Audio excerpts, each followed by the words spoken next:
नमस्कार, public news times channel Shimla में आपका स्वागत है। पहली को पेंशन एरियर डीए को लेकर मुखर होने लगे पेंशनर, मंत्री विधायकों को ज्ञापन की शुरुआत।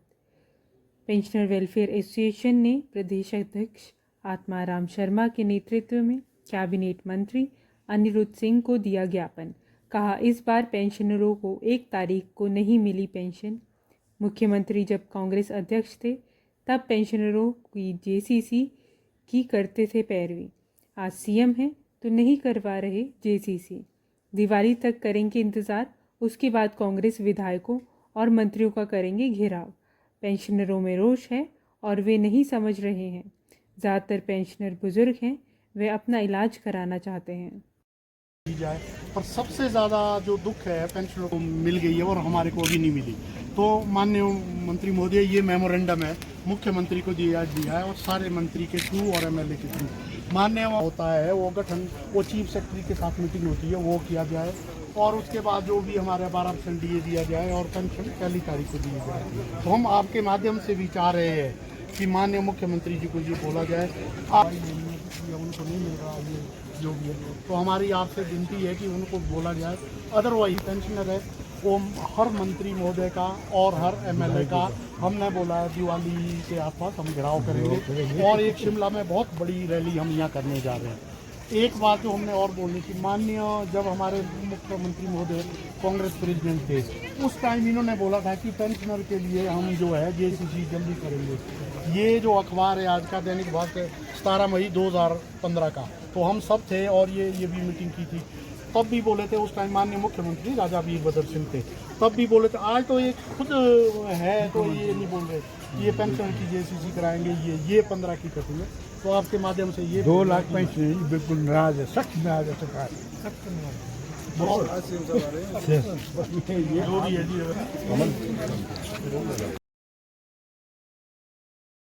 पब्लिक न्यूज़ टाइम से खास बातचीत में आत्माराम शर्मा, प्रदेश अध्यक्ष पेंशनर वेलफेयर एसोसिएशन ने इस बारे में बताया।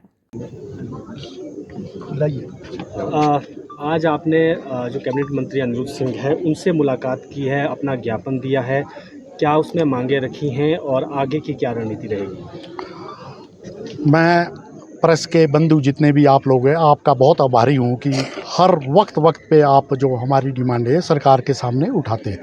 आपके माध्यम से मैं ये कहना चाहता हूँ कि मैं Himachal Pradesh pensioner welfare association का स्टेट प्रेसिडेंट हूँ और हमारे हिमाचल प्रदेश में तकरीबन 2 लाख के करीब पेंशनर है।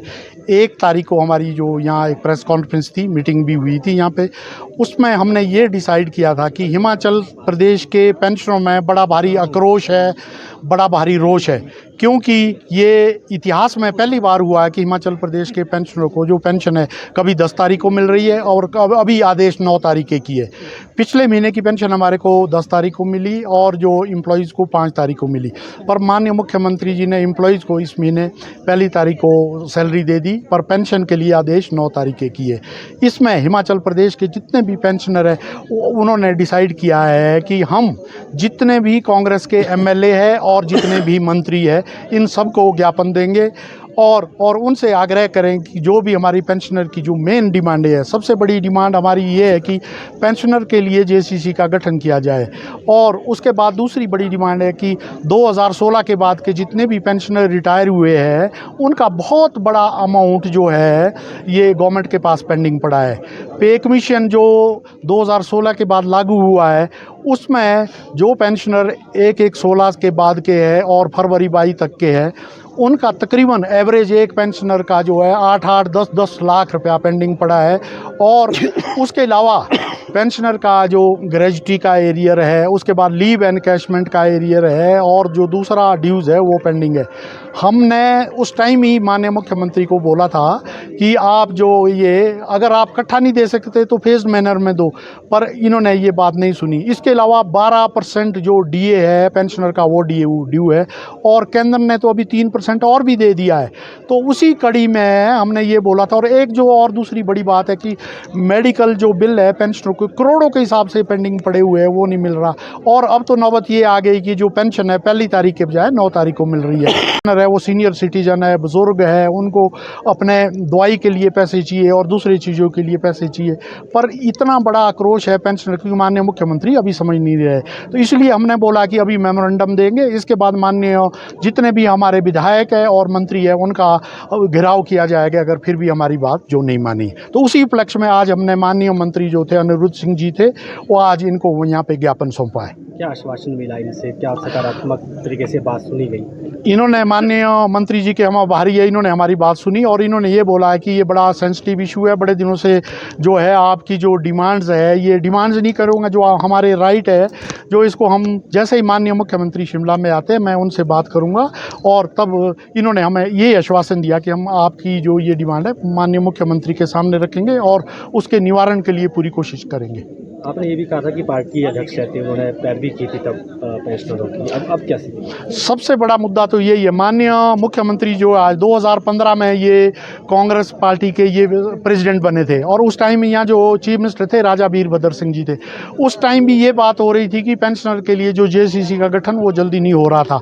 उस टाइम इन्होंने ये मीटिंग की थी पेंशनर्स की और यहाँ से माननीय मुख्यमंत्री जी, तत्कालीन मुख्यमंत्री जी को चिट्ठी लिखी थी और ये बोला था कि पेंशनर की जल्दी जेसीसी कराएंगे और उस टाइम जेसीसी भी हो गई थी, राजा वीरभद्र ने जेसीसी कराई थी। पर आज तो ये खुद मुख्यमंत्री की कुर्सी पे बैठे हैं, तो क्या अब आज ये बातें इनको याद नहीं है? जो वायदे ये उस टाइम एज ए प्रेसिडेंट करते थे तो क्या ये चीज़ें अब ये भूल गए?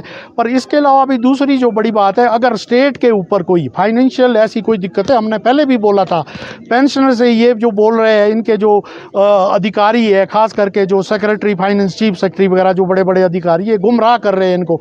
ये बोल रहे हैं कि अगर पेंशन 1 तारीख को नहीं मिलेगी तो इसमें से 1,30,40,00,000 का जो है इसका बेनिफिट होगा स्टेट में, ये जो इनका है। तो हम ये कहना चाहते हैं, अगर आपको यही लगता है कि जो प्रदेश की जो स्थिति है, आर्थिक स्थिति, वैसे तो आप हर जगह जहाँ भी जाते हैं बोलते हैं और उनके जो अभी 2-3 दिन पहले जो इनके मीडिया एडवाइज़र है इन्होंने भी बोला कि स्टेट में कोई ऐसी दिक्कत नहीं है कि कोई फाइनेंस की कमी है या कोई स्टेट के ऊपर आर्थिक संकट है। तो फिर हमारे को पेंशन क्यों नहीं मिल रही? 1 तारीख को 9 तारीख को पेंशन क्यों मिल रही है? अगर फिर भी ये समझते हैं कि हम ये भी देने को तैयार है कि 1,30,00,000 हम दे, पर पहले 2 चीज़ें ये बोले कि एक स्टेट में कोई दिक्कत है पैसे की और दूसरी बात ये बोले कि आप हमारे को सहयोग कीजिए। तो हमारे तो जो 2 लाख के करीब पेंशन है, हर महीने 60 रुपये है, हम 1 तारीख को उनको 60 रुपया दे देंगे, पर पेंशन हमारे को 1 तारीख को ही चाहिए। आगे डीए की जो किस्तें, आगे त्यौहार आ रहे हैं, दिवाली आ रही है, दशहरा आ रहे हैं, इतने जितने लोग हैं, हम कैसे जो सबसे बड़े हिंदुओं के जो 2 त्यौहार है दिवाली और दशहरा इसी महीने आ रहे हैं, हम तो जो पेंशनर है और जो उनके बच्चे हैं वो भूखे हैं। आज तक भी हमारे को जो पेंशन नहीं मिली, हम दवाई के लिए जो है अपना जो है पैसा नहीं जुटा पा रहे और आगे उन बच्चों को और जो हमारे बच्चे हैं यार, हमारे जो अब तो बोलेंगे पोते हैं, जो बच्चे हैं उनको किस तरह हम पैसे देंगे और किस तरह वो हमारे जो ये त्यौहार है इनको मना पाएंगे। धन्यवाद। वीडियो अच्छा लगा हो तो पब्लिक न्यूज़ टाइम्स चैनल को सभी मीडिया प्लेटफॉर्म्स पर लाइक, शेयर और सब्सक्राइब करें।